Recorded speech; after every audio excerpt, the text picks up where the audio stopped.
28-এ রাজ্যে আবার বিজেপির সরকার প্রতিষ্ঠিত হবে, আবার 29-এ দিল্লিতে বিজেপির সরকারি মোদিজির নেতৃত্বে প্রতিষ্ঠিত হবে। নির্বাচন আসছে, পৌরসভা নির্বাচন আসছে, তারপর বিধানসভা নির্বাচন হবে, সামনে ভিসি নির্বাচন হবে।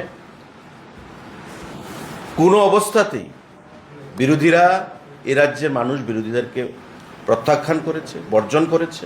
আগামী দিনেও তাদেরকে গ্রহণ করার কোনো সম্ভাবনা নেই।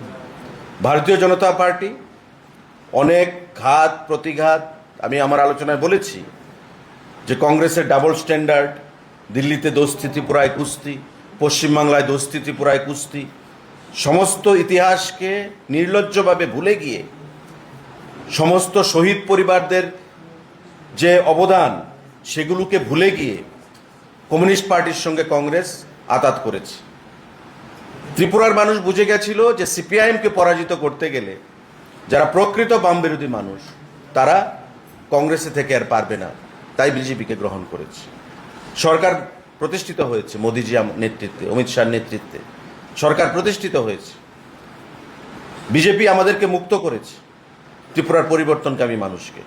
সুতরাং আগামী দিনে এই সরকারকে ফেলে আবার কমিউনিস্ট পার্টির সরকার আসবে, এটা ভাবাটা ভুল হবে। আমরা আবার প্রতিষ্ঠিত হব, ভারতীয় জনতা পার্টির নেতৃত্বে সরকার প্রতিষ্ঠিত হবে 28-এর নির্বাচনে, এবং দিল্লিতেও 29-এর নির্বাচনে মোদিজির নেতৃত্বে আবার বিজেপি সরকার গঠিত হবে। দ্ব্যর্থহীনবাসে আপনারা লিখে রাখুন।